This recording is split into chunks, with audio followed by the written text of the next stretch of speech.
Swayam Prabha. Digital India. Educated India.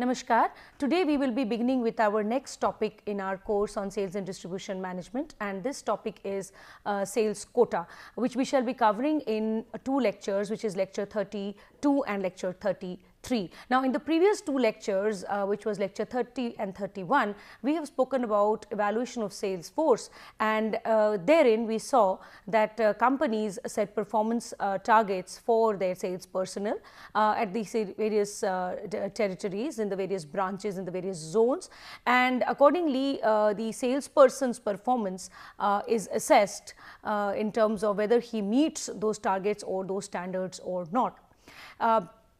At the micro level, it helps assess the performance of the salesperson.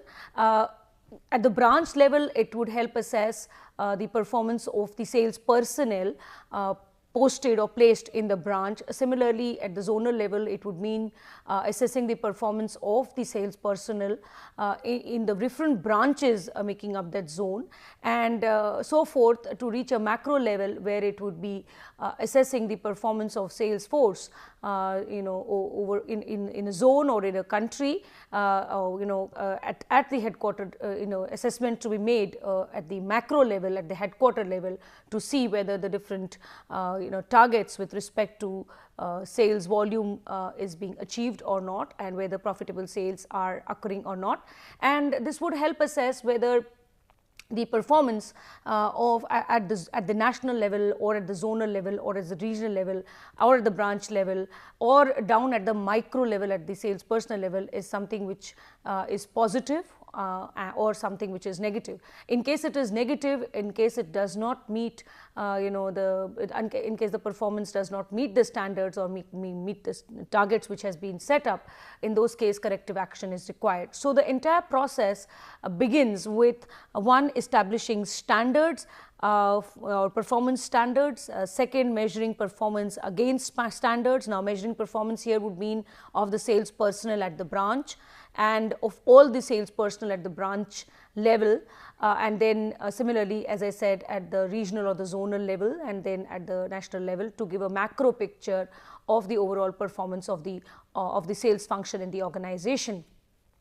Once the actual performance is measured, it is then compared to the desired or the performance standard which was expected to be attained, and the gaps are identified between the actual and the desired, and corrective action plans are suggested so that such deviations can be controlled. So the entire evaluation process starts with setting up of performance standards or desired performance standards, measuring performance against standards or measuring actual performance against standards, and comparing the actual vis-a-vis the desired, and then identifying deviations to look for factors which can be controlled or factors which are which cannot be controlled, so as to lead to identification of controllable and non-controllable variations. And then the sales managers or the marketing managers must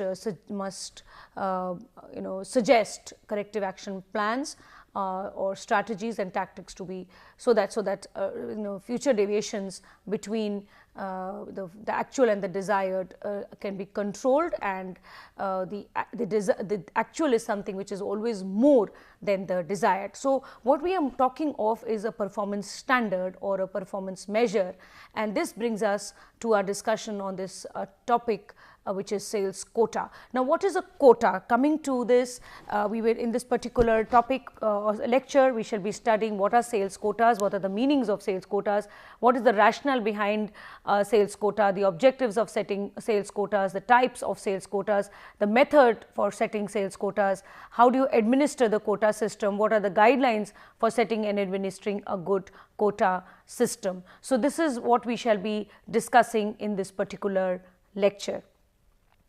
Now, we will be talking about the meaning, the rationale, the objectives and the types of sales quotas in this particular lecture, and then we shall be continuing with our discussion in the subsequent lecture.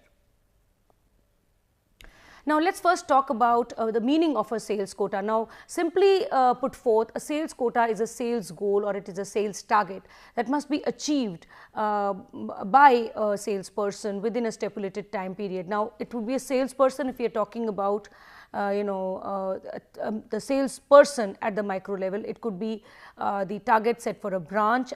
It could be which would mean target set for all the sales personnel placed in the branch or posted in the branch, and similarly, as I just said, it could move further at standard set for the region or for the zone or for the national level. Now, a quota is a quantitative objective which is assigned to a marketing or a sales unit with the objective that a particular level of sales volume can be attained, a desired level of sales volume can be attained within a time frame, and it is assigned to a marketing unit or to a sales unit. And as I said, it could be a division or a zone or a region or a branch. It could be an individual salesperson at the deep down at the micro level. It could also be a channel partner, a dealer or a distributor. So, it is a sales goal or a target which is which must be achieved within a stipulated time period by any of the marketing or sales units. Now, once assigned, the units then work together towards achieving the expected performance objectives. Sometimes in several cases the performance is something which is individual based, where individual salespersons must work on their own to achieve the sales goal or the sales target. In certain cases it is more of a team approach that must be adopted, and the various sales units must work together for achieving the expected performance objectives. Now, quotas here may be set for the sales figure or for the sales volume. It can be set for the expense or the profits. We have spoken earlier about gross profits and net profits. So, the quotas here could be set for ensuring that a company is able to earn secure and good or healthy net profits, and for this is very essential that not only is sales volume emphasized, but even selling expenses are controlled. So, sales quotas can be sales volume quotas are one. The other is with respect to generating healthy profits for the organization, and so quotas may also be set for the expense which a salesperson must incur, so that it is ensured that what he earns or the kind of revenue he generates or the sales he earns is something which contributes to healthy net profits for the organization. So, it is important that quotas are laid out for expense as well, so as to ensure healthy net profits for the organizations. Quotas may be also set for selling and non-selling activities, which we shall see subsequently. Now, going back as a recap, if you recall, we spoke about the sales having a big role in determining the profits of the organization, the gross profits of the organization, and we said that sales volume or the sales earned minus the cost of goods sold gives the gross profit, and the gross profit minus selling expenses gives you the net profit. So, here the salesperson plays a very crucial role in determining the net profits of the organization through the kind of sales volume he can generate and through the selling expenses that he incurs, both of which will have an impact on the net profit that a salesperson can contribute for the organization. So, quotas are thus set for sales volume. Quotas are also set for the selling expenses, so that a healthy net profits can be assured in the long run, and quotas are also set for selling as well as non-selling activities. Now, why should quotas be set for selling and non-selling activities is because selling activities are always associated with some kind of incentive and reward, which non-selling activities are not. So, in those cases it is a natural tendency on the part of the salespersons to avoid non-selling activities, which could be very crucial for the organization, and these could include calling upon clients and customers post sales, arranging for local advertising and promotion with dealers, ensuring that records are generated by dealers from time to time, and such reports are sent to the branch and to the zone and to the corporate. Also, making calls on dealers and distributors to seek to feedback from them with or information about market trends or about customer feedback, etc. So these are certain things which salesperson would avoid because they do not relate directly to commissions and incentives, but these are activities which have to be undertaken and performed, whether it is making calls to customers or making calls to dealers and distributors. And so because these activities are important, it is essential that quotas are set for them as well. Other non-selling activities could include sending reports to the head office or to the corporate office. We have spoken about field sales reports earlier. Arranging for corporate social responsibility activities in the region or in the branch, and arranging for participation in local fairs and trade fairs, etc., are important non-selling activities which the salesperson must undertake, and so there is a quota set for these activities as well. Now, the sales quota for the various marketing and sales units are formulated keeping in mind the annual marketing plan, and the stronger the relationship or the integration between the sales forecast, the sales budget and the sales targets, the better the control mechanism. Now, the sales budget is based on the sales forecast, and it delineates the company's sales volume and the selling expenses. This is then broken into sales quotas for the various control units and the sales territories, and the quota is divided among salespersons. So, if you see, what we get is that there is a strong relationship between the sales forecast, the sales budget and the sales target.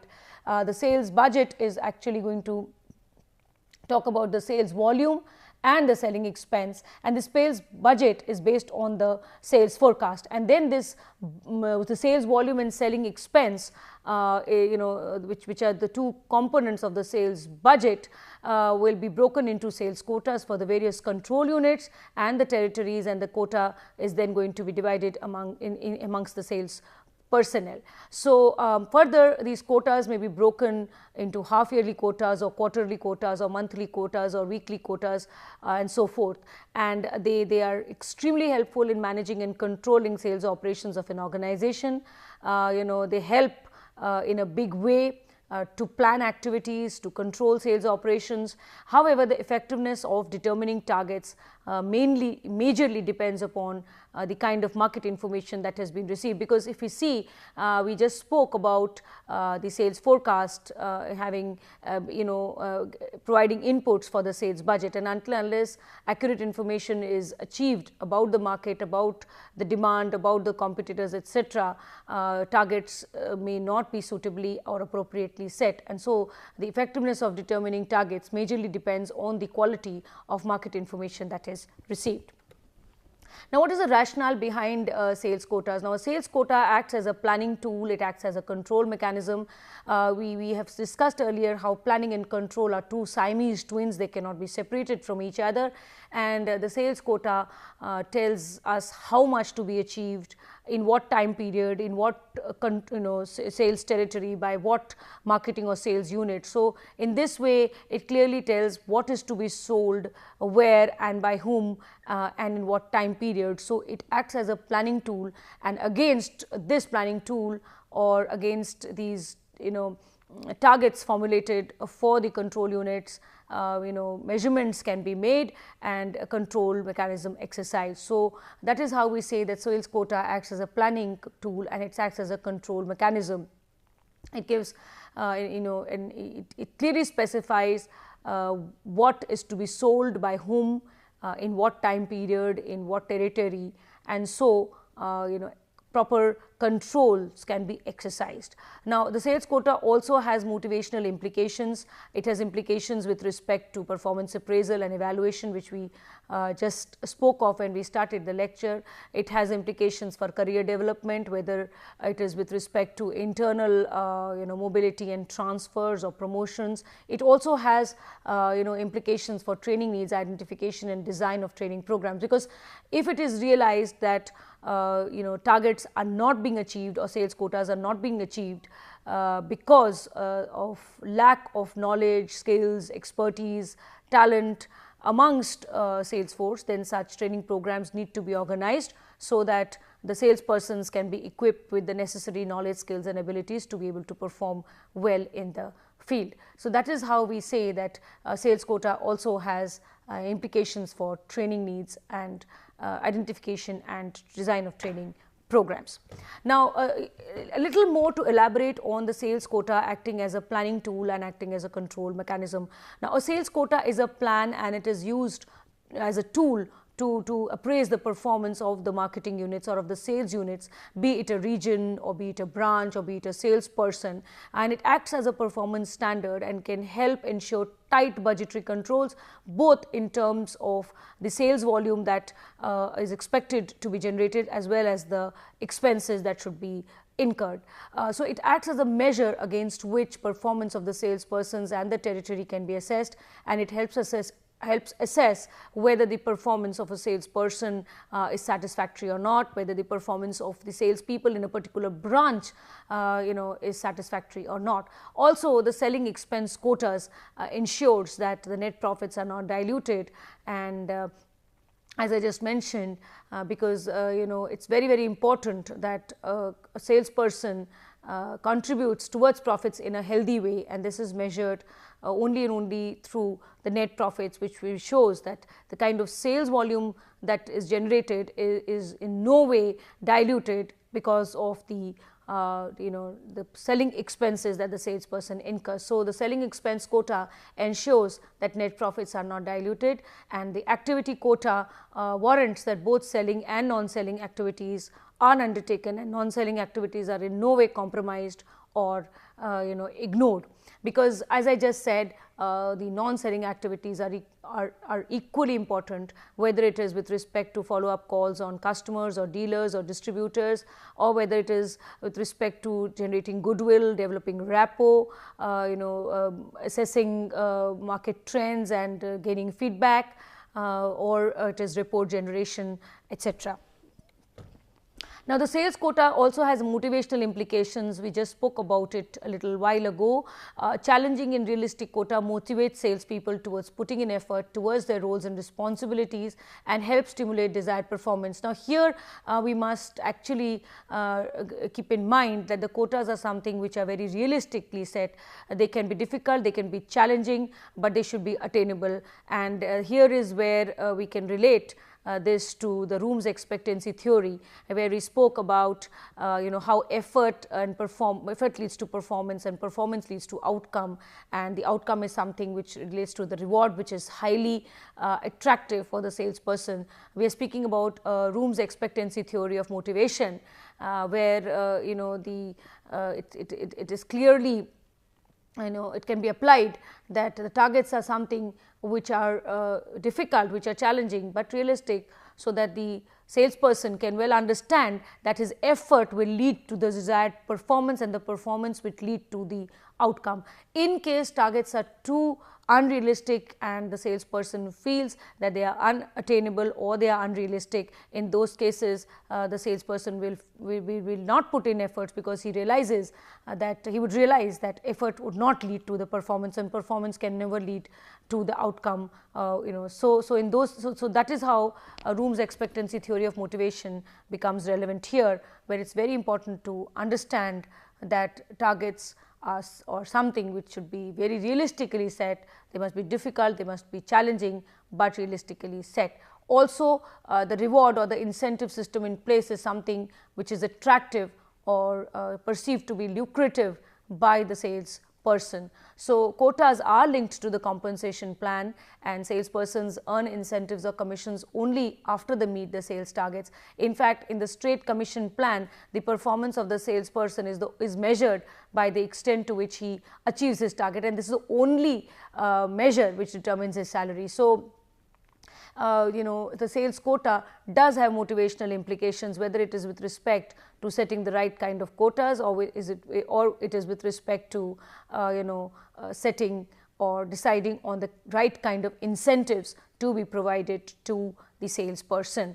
Most companies use a combination of both the fixed and the flexible elements, and incentives are linked to quotas, which act as a strong motivational tool. Of course, in cases where salespersons earn incentives or commissions only after they meet the sales targets, so there what we it is only and only their performance which determines whether they would get their salary or not. So but in other cases, most companies use a combination of the fixed and the flexible components, and the incentives are linked to the quota, which act as strong motivational tools. In fact, the incentives comprise the flexible element, and they are only and only earned when salespersons exceed their quotas or are able to generate healthy sales for the organization. So, but again, sales managers must understand that targets need to be realistic, and they also must ensure that whatever reward system is in place, whatever incentives are in place are actually attractive to the sales force and to the sales personnel. Sales quotas are often used in sales contests, and salespeople who achieve their quotas within the time frame are regarded as high performers. They receive a lot of appreciation, recognition, and they are rewarded with both monetary and non-monetary incentives. Now, here again we can link this to Herzberg's theory of motivation, where even achievement or recognition or challenging work and attainment of goals can act as motivators. And so it's very, very essential that the sales managers at the branch or sales executives, senior executives at the region and at the corporate set such targets which will motivate people towards putting in hard work, towards putting in a lot of effort to achieve the goals. And they must also ensure that the reward system is something which is lucrative. This could be both monetary as well as non-monetary, and monetary in the form of commissions, incentives, and non-monetary in the form of awards, accolades, certificates, paid holidays, trips, overall company and corporate recognition through medals, certificates, etc., which can be highly attractive to sales force to be able to be on their toes to achieve their organizational goals.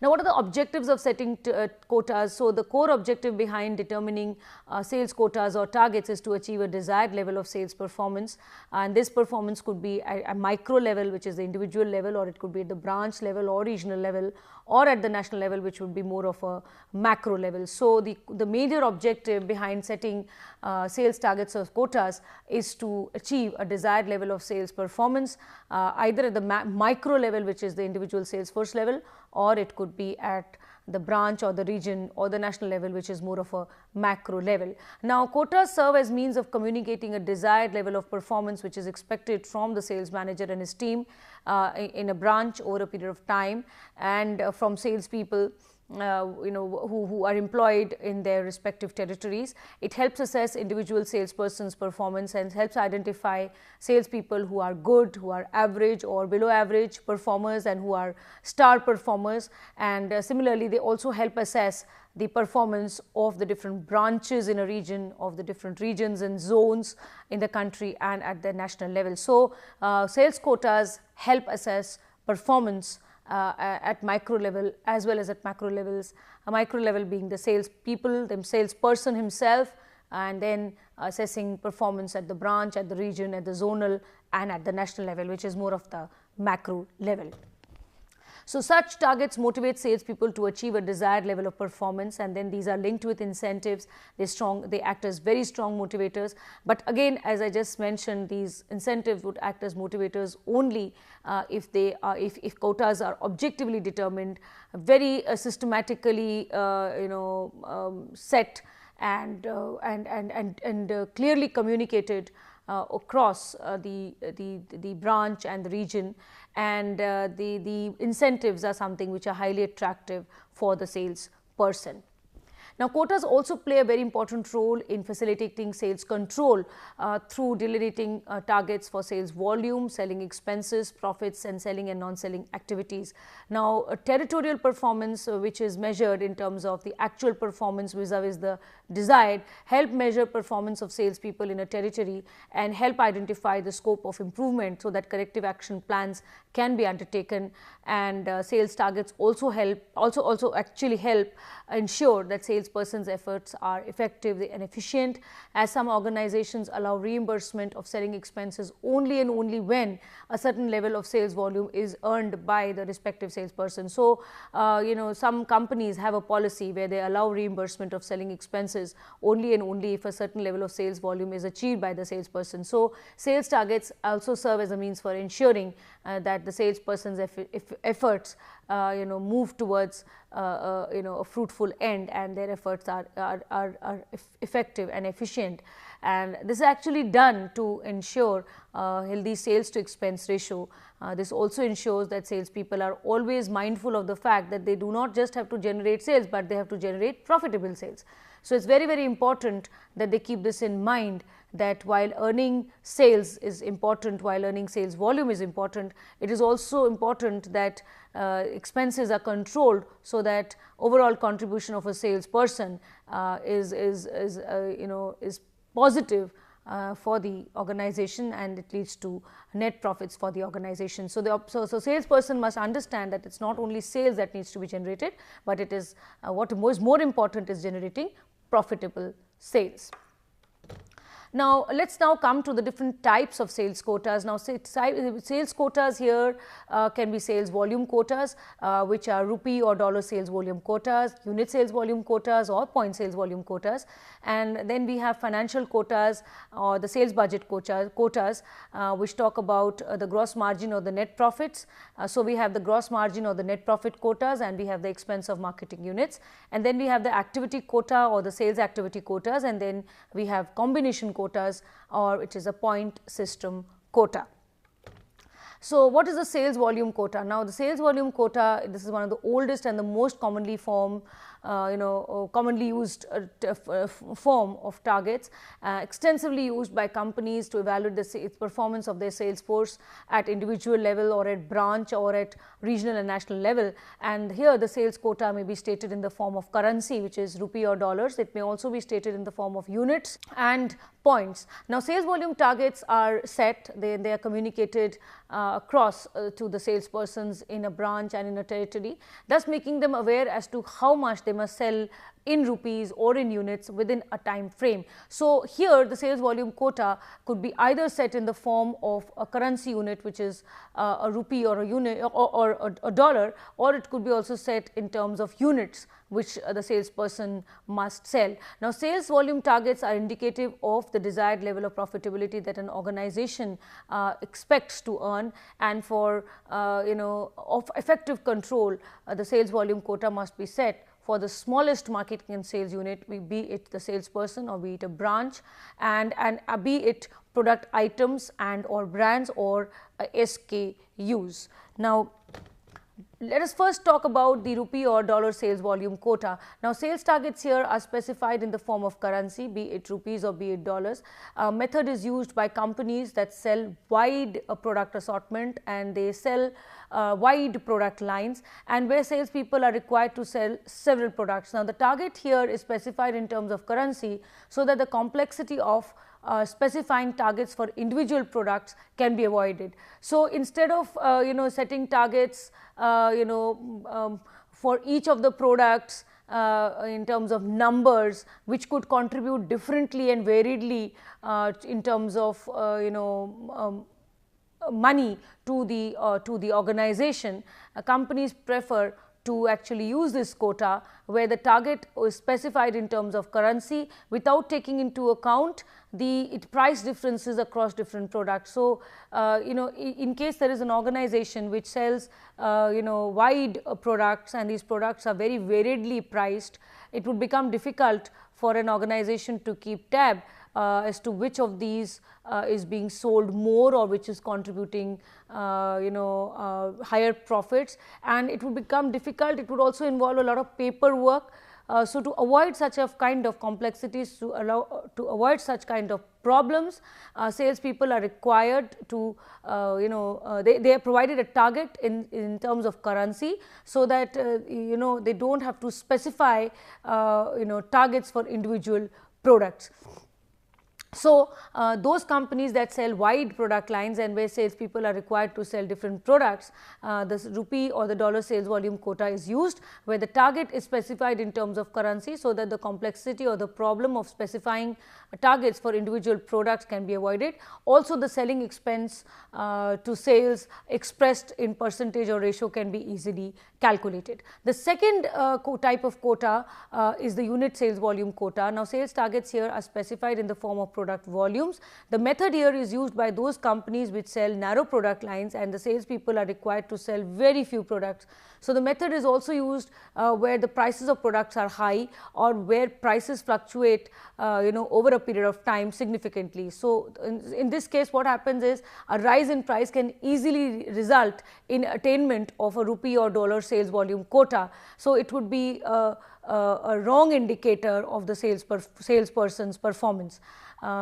Like for example, the price of a product suddenly increases, and so a salesperson who sells a product suddenly shows a positive contribution in terms of the rupee or dollar sales volume that he has generated for the organization. Now, this may not be a true indicator of his performance, because the contribution to contribution in terms of rupee or dollar sales volume has not happened because of the performance of the salesperson, but it happened because of the price rise.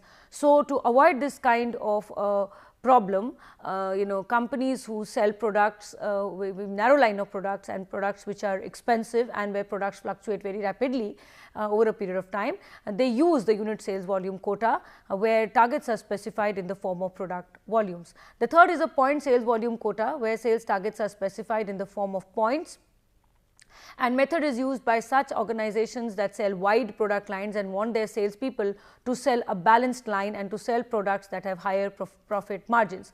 For example, companies which sell products which are low priced or small ticket items and high priced and big ticket items. Now, it is always easy to sell small ticket items, and so in order to make up the number in terms of unit sales, a salesperson may find an easy way out by selling more of the small ticket items which are easy to sell. Now, in this case what happens is that the big ticket items or the more profitable items would get ignored and the competitor can take advantage of such a situation. Also, the company would find itself with a huge inventory of such products which are big ticket items and with no takers, because the salespeople are not putting in those desired efforts to push those products. So, in such cases companies use the point sales volume quota, where they want the salespersons to sell a balanced line or to sell products which are both high priced and low priced, and so they come in with a point system where a big ticket item which contributes to profits of a company significantly, but is difficult to sell would if sold would mean more points compared to small ticket items. So, in this case a salesperson who sells one big ticket item may get say 5 points, and if he sells a small ticket item he gets just 1 or 2 points, and then these points get related to incentives later on. So, this is what is a point sales volume quota. Now, the next is financial quotas or sales budgets quotas. These are devised by companies in the form of gross margin or net profit quotas and expense quotas, and the objective here is to maintain a certain level of profit margins, whether it is gross or net, and the basic reason to have this quota is to control selling expenses. Now, the basic premise of the financial quota is to make the salesperson understand that merely selling volumes is not enough. What is more important is to make profitable sales. So, large number of units must be sold at right prices and with the least of selling expenses. So, hence expense quotas are generally stated as a percentage of sales. Now, we have the gross margin and the net profit quotas, where the gross margin is calculated by subtracting the cost of goods sold from the sales volume. And the problem here with this quota is that the sales manager or the sales team or the salesperson does not have a control on the cost of goods sold. So, they cannot be held responsible for the gross margin. On the other hand, the net profit is calculated by subtracting the selling expenses from the gross margin, and the direct selling expenses of the salespeople include expense on traveling, boarding, lodging, entertainment for customers, etc. And the problem here again with this quota is that some salespeople reduce these expenses on travel, and they also avoid non-selling activities because they incur an expense but are not linked to an incentive, and so this could have a negative impact on the sales of the company, because a salesperson may avoid traveling because that would mean an expense, and so he may lose out on calling on clients or customers or prospects, and so this can be a problem for the company. Expense quotas are used along with sales volume quotas, so that both are in line with each other, and salespeople give importance to both sales volume as well as selling expenses. And so selling expense quotas are stated as a percentage of the sales volume. And then we have the activity quotas, which are used when salespeople are involved in both in several job related activities, and the objective here is to ensure that salespeople use their time effectively and efficiently for pursuing both selling and non-selling activities. Now, activity quotas are set up for with respect to calls per customer, calls on particular categories of customers, calls to be made to prospects, demonstrations, promotional activities, etc. And further, activity quotas are considered appropriate when it is felt that salespeople must be equally involved in selling as well as non-selling activities. Now, activity quotas involve a lot of record keeping, and salespeople must maintain proper records for both selling as well as non-selling activities, and in most cases activity quotas are again combined with sales volume and financial quotas. Coming to the last of them, which is the combination quota. So, as the name suggests, the combination quota here are set different in a different, wherein different quotas are used together. They are used by companies for controlling both selling and non-selling activities, and it is also used when companies want their sales force to sell a balanced line, and they want to assess the performance of the sales force in selling different kinds of products. So, weights are assigned for selling, for performing both non-selling and selling activities, and a point system is used as a measure. This is because different types of quotas would involve different measures. So, with this we come to an end of this lecture. The references are still Kandev, Govani, Puri, Sales and Distribution Management 6th edition 2017, Pearson, India, Panda and Sehdev, Sales and Distribution Management 2011 and 2012, Oxford University Press, and Havaldar and Kawale, Sales and Distribution Management 2017, McGraw-Hill. So, this brings us to an end of the second lecture on the 7th module of the course. I hope you found this lecture beneficial. Thank you.